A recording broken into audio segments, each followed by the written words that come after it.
Good morning and welcome to the AM show. Time for us to get into some big stories.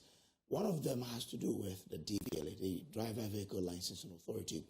That institution last year announced that they will be rolling out a new form of registering vehicles this year. And the samples we saw were beautiful. So, you know, there are a lot of people who were eager to get it. But later in the year, a release came to say that they have suspended that because they couldn't pass the amendment to the LI that could have given them the opportunity to do that. We've been joined in studio by Stephen Atu. He is the Director of Corporate Affairs at DVLA to shed light on that. Good morning, sir, and thanks for coming. Good morning, and thank you.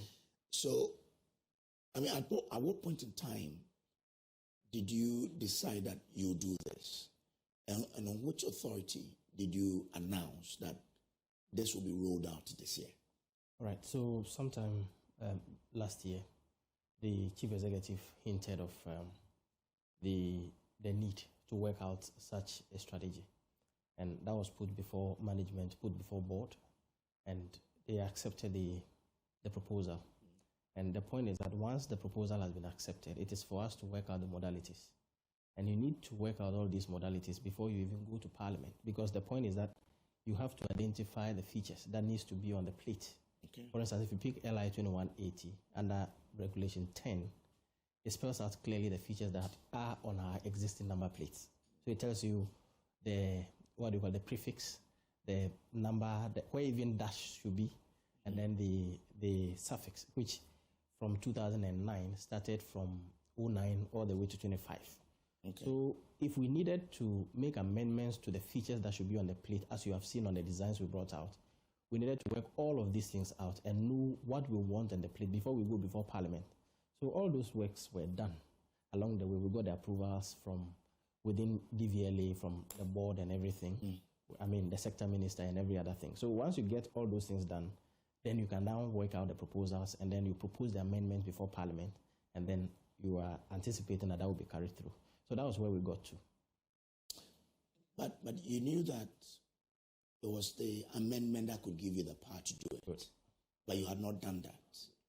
Not that we had not done that. The point is that after we finished with all the designs, we made the inputs to the amendment, what we needed specifically to be done.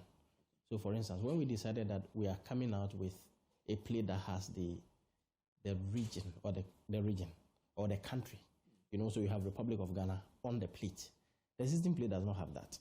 Again, you are bringing in a plate that is RFID, that is the radio frequency identification chip embedded. The current plate does not have that. And so you have to get all of these things spelled out and detailed and approved in an LI.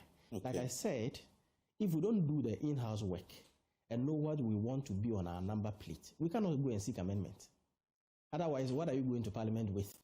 And it is the proposal for the amendment that would bring you before Parliament to justify why you seek to bring in this technology and why you think that the features as we have on the current plate have to change.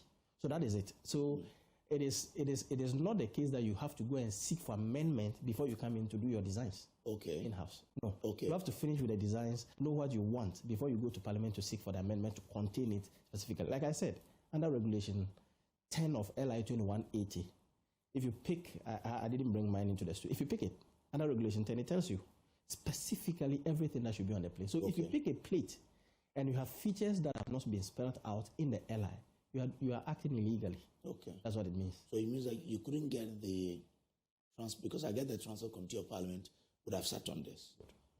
You couldn't get them to amend the LI early enough to help you do it. So the point is that early enough to help you do it. So the point is that there are two things.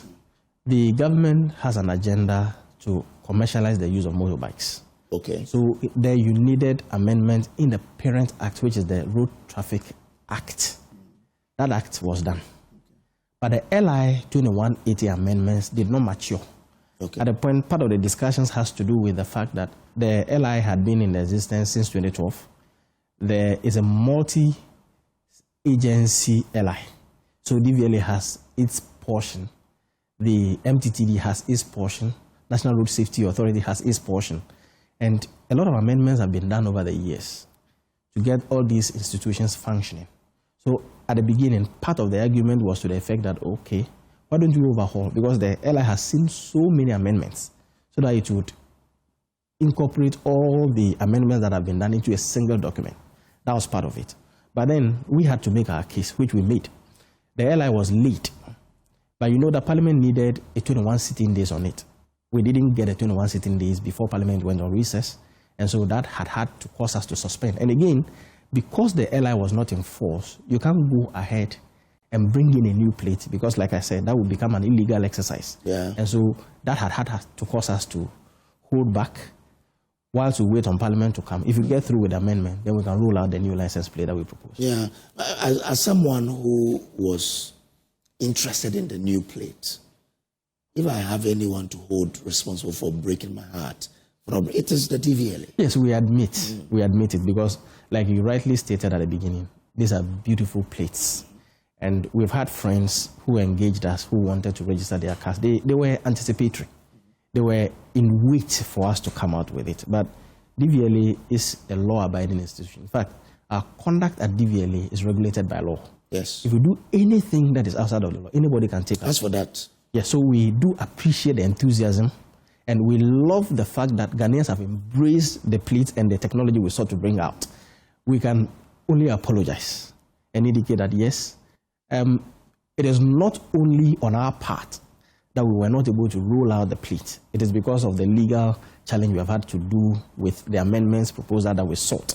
That's what takes me back to the question of, yes, you knew you needed the amendment to be able to do it. Good. Why don't you get that through before you whet our appetite that I'm bringing out this? No, the point I raise is that you have to design whatever to get the LI done. All of those designs needs to be done. Yes. And again, you see, if we don't bring the public up to speed as to what we want to bring out, I doubt the enthusiasm you had with us, you have it with us again. If you wake up one day and realize that DVLA has amended their LIs, they are introducing a new plate without you even knowing what is going into it.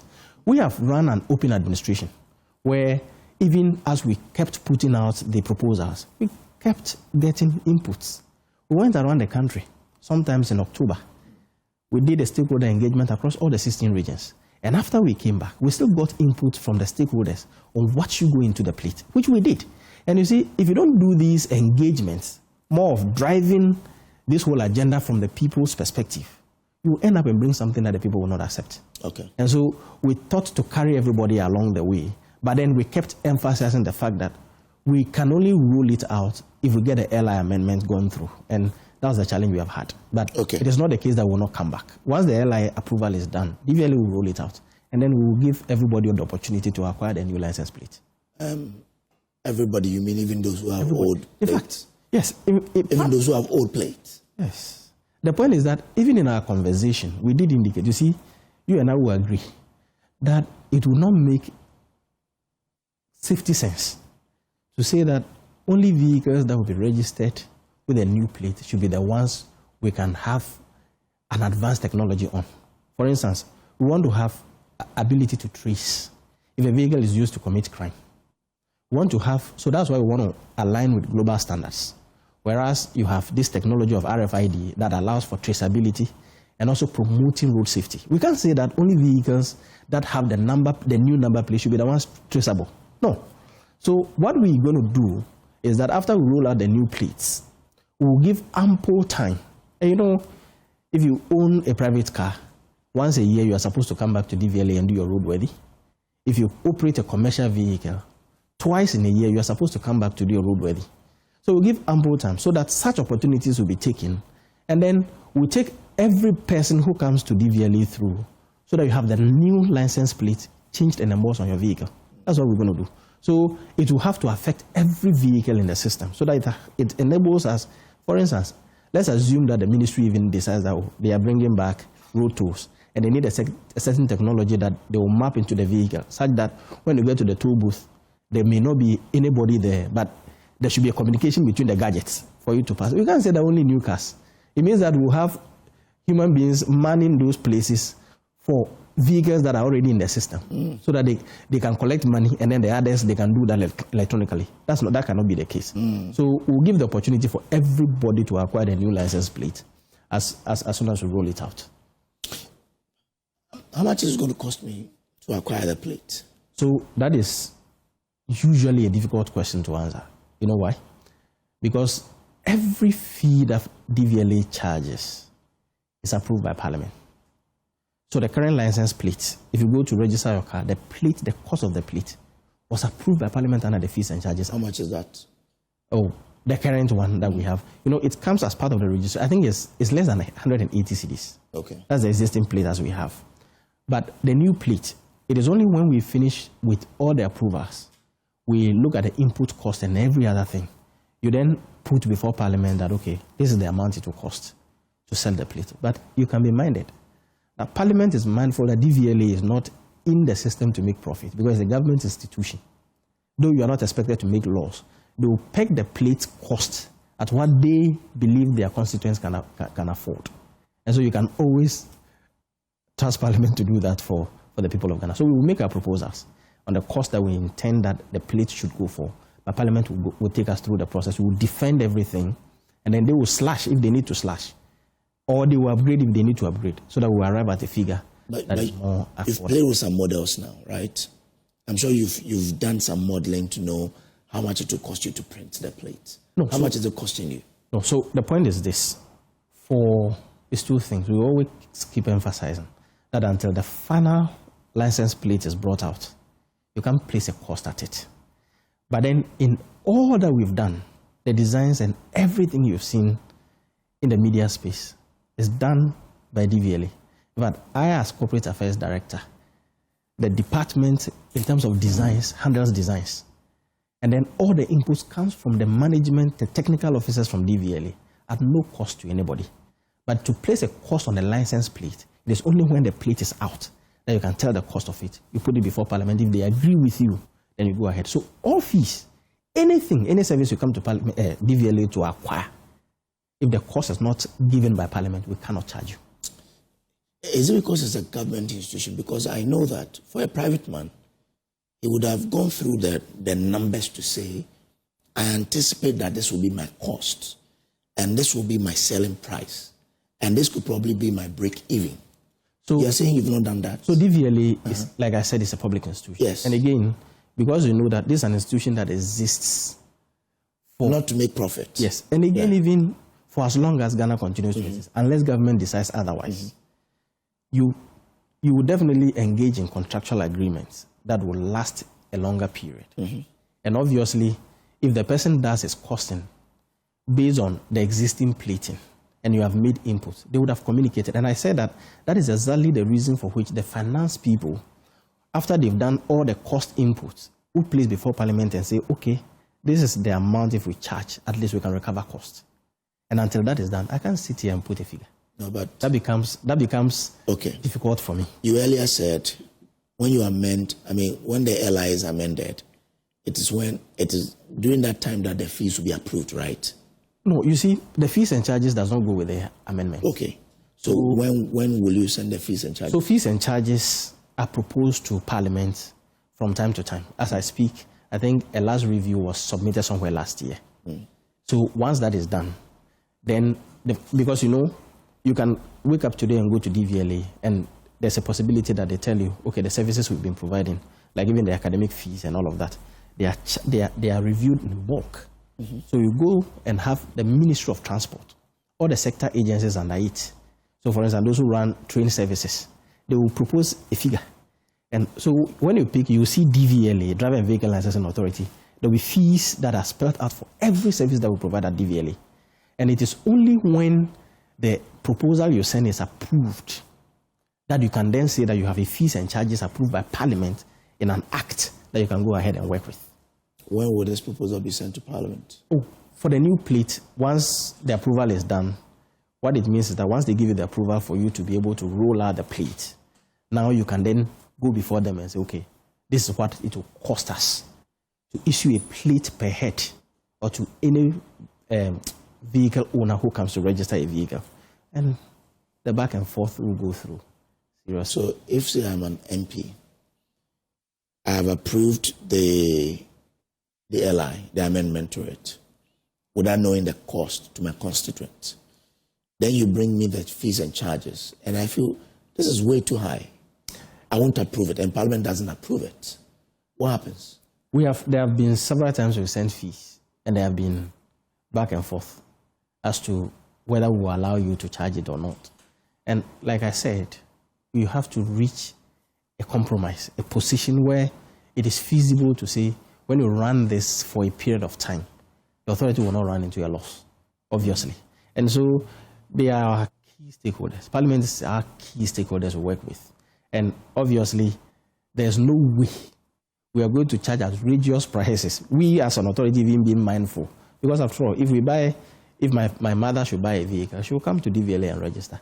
And she should be able to register based on her ability to afford and all of that. So it's not anything that is going to be outrageous or even much different from what exists currently as we have.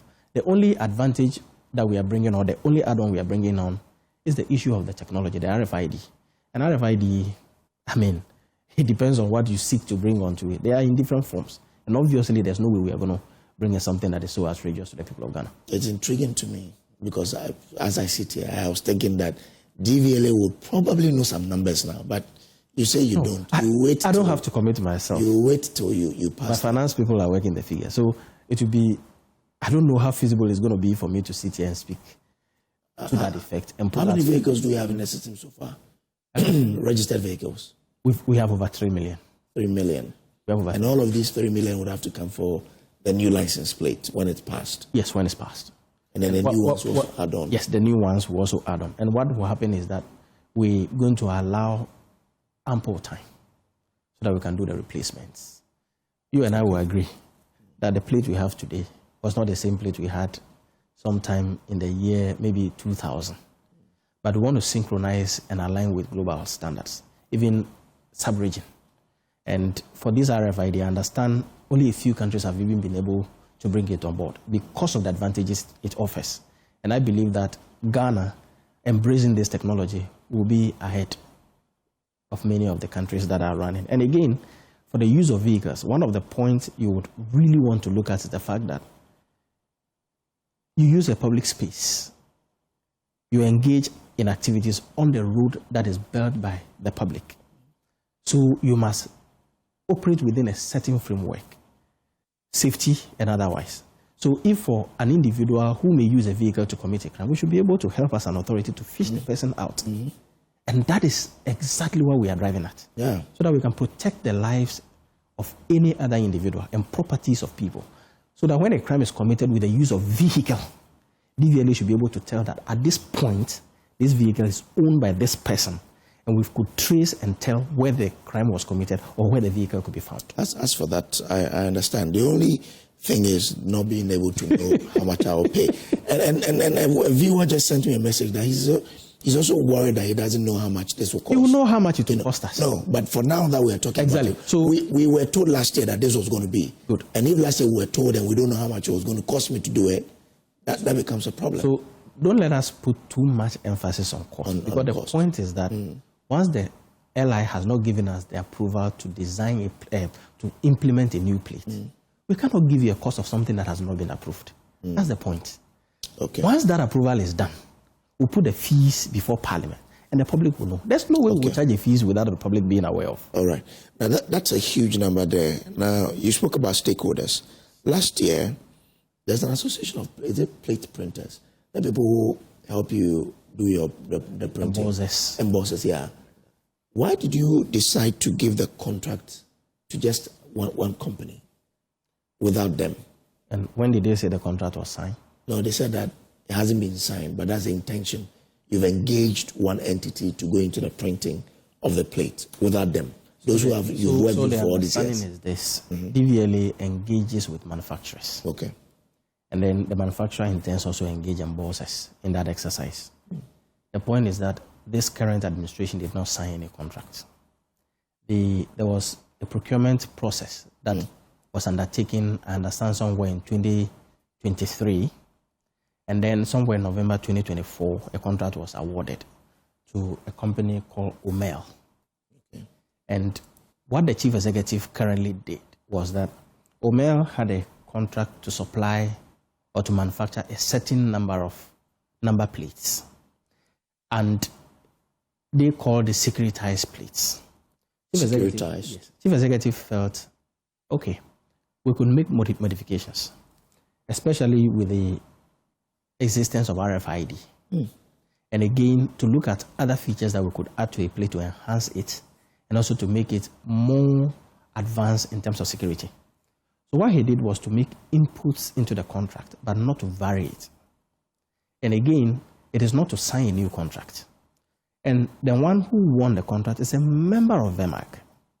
So that's why it's a member of the bosses. Yes, that's why, because they've all bidded, those who went through the process, and one person emerged. So the whole attempt to shift it as if it is the current chief executive's initiation that brought in a new contract, that is not true. That's not the case. So he met a contract and decided to make inputs into it so that we enhance it and then enhance the safety and security of it. And that's what he's done. So chief executive did indicate that at a point when the members of VEMAG approached him, he connected them with the gentleman that won the contract so that they can see how best they can work together. And that the gentleman who won the contract is willing to meet them and work with them. And you are in the media space attacking the chief executive rather. So that's the challenge we're having. Okay. So it's not as if we've gone in, thrown them away and engaged somebody else. No, that's not the case. So it means that a company has been engaged to manufacture the plates. So you know that you could actually give a building contract to someone and the person can subcontract. Exactly. So if you need a subcontract, you engage the person who has won the contract. But what was the initial arrangement? Oh no, I think the initial arrangement that had been in the system, it is still the same manufacturer who engages the embossers. So what happens is that DVLA gives a certain guarantee because you see the manufacturer gives you some number of plates. Once you give the assurance of payment, you can also go ahead and engage them so that they know that once they are, the manufacturer is paid, they will be paid. Okay. So you can enter that MOU. By entering into an MOU and having it, it expires, and then I think the last one they had expired in December last year. So if there's anything to work out with, you do it with the manufacturer.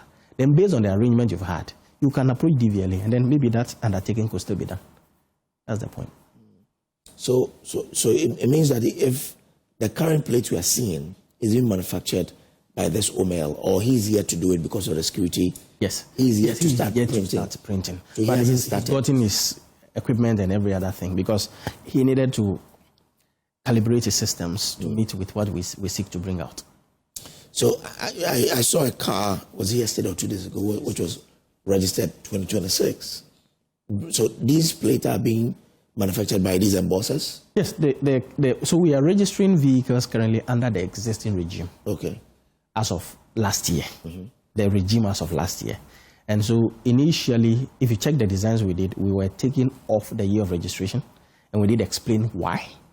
And then, so the new ones, if we had rolled out the 2026 plates originally as we intended, you wouldn't have seen the 26.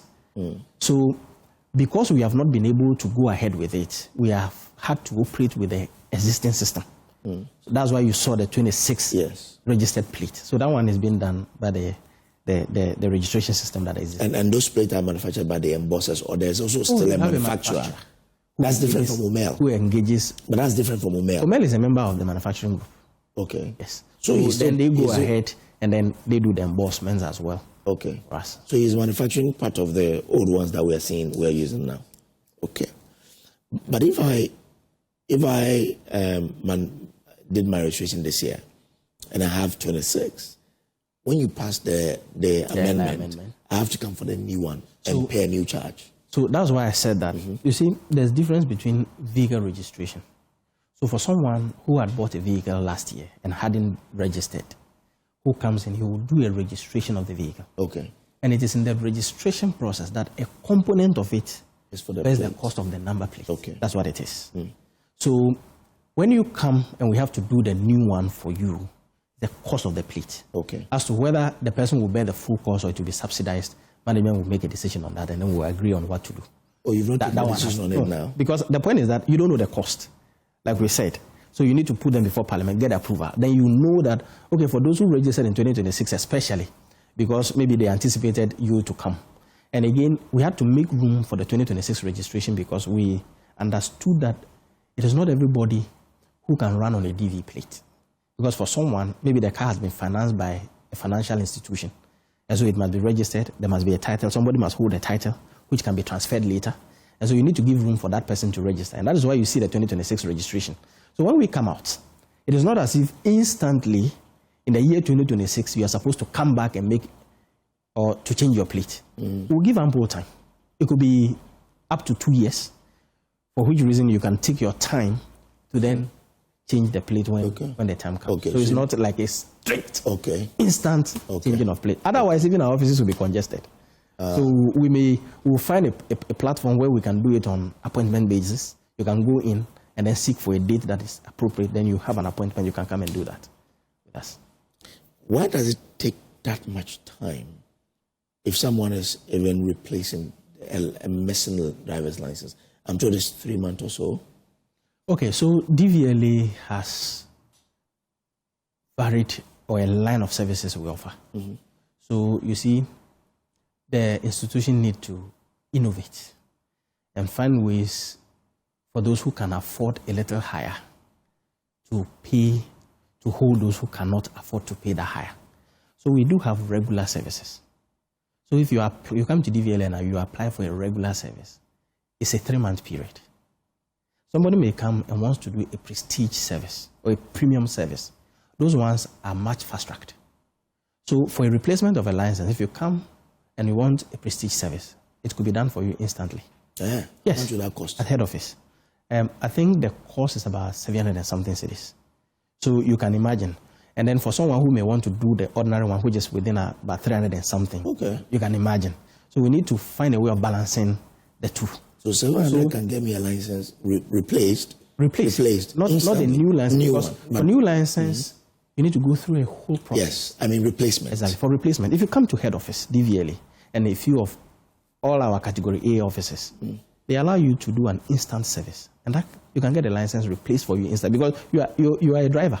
We have certified that you can drive already and we give you a license. So if it's missing, we can replace it for you. Yeah. When you come through the normal, regular, standard service, it will take a little while for you to get it, but we deliver them. Then I think you should do regular education of this. Because you see, some people would say, okay, it will cost you 800, but it will take 3 months. Okay, so the point is this. We've noticed, and that is what keeps giving us a bad name. People, I don't know for what reason, DVLA is a state institution. You could walk in personally and engage us and take your service. Unfortunately, some people have found comfort in engaging people other than DVLA officials. So what we've done, you will realize that last year alone, we've opened 10 new offices. And then the whole agenda is to bring our services closer to the people of Ghana. And to what end, if after all these things that we've done, people will still go in and engage middlemen to acquire licenses. Look, if you engage a middleman to acquire a license and you have never been present at DVLA facility, 100%, you're not getting a license that is genuine. Because as part of the process, we need to take your biometrics. Okay. So if you apply for a license and you have never been to our office to even do your biometrics, 100% is a fake license you are getting. You understand? So our offices are so open that when you walk into any DVLA office now, there's a customer service desk. Whatever challenge you have, whatever you need, speak to them. They will guide you as to who and who to see. So we always advise that now visit a DVLA office and engage an official directly. And that, in that way, I mean, the person will help you generate an invoice. There's no way you go in, they will generate an invoice, and they will generate an invoice that contains a price other than what you have paid. So if you engage someone, you have given money to somebody, you pocket the rest of the money, and then only go in, generate an invoice, and then pay a minimal amount, meanwhile you have given him more than and then wait for 3 months. Interesting. So I think those our viewers today, at least those who are watching us today, have they have this. Very important. Come to us directly. But if you need a prestige service delivered to you, head office is open. You can come at any time. But if the person is so tight, right, and he wants to make use of the prestige services at the head office, isn't there any digital way he or she can take advantage of and get it done? When it comes to replacement, because as for that, he's already a driver. The point is that you're already a driver. But then, to replace a license, it's just like we need to verify that it's you. That is you, because we took your biometrics. Okay. And you see, currently, we don't have a platform where biometric verifications can be done outside of our offices. Okay. When we are able to come up with that technology, that will be done. Okay. Chief Executive he's brought out a lot of concepts where he was even dreaming of having booths where a person can actually walk in and do a renewal.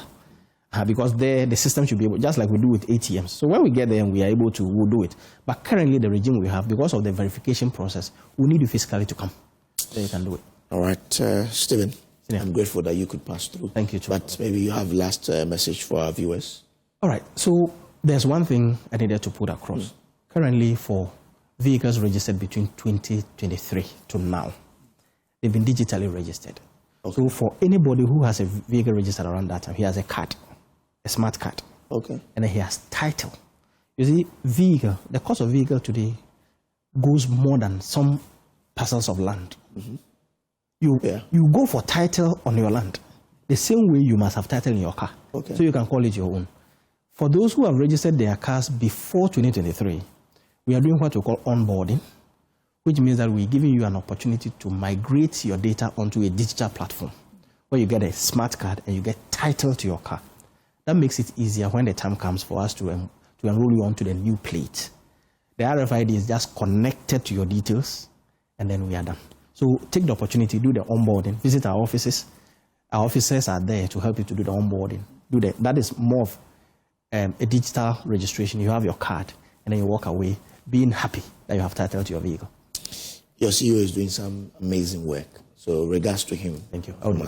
Thank you very much for coming. Stephen Atu is the Director of Corporate Affairs at the Driver and Vehicle Licensing Authority. We'll still have more for you here on the AM show. Please do stay on.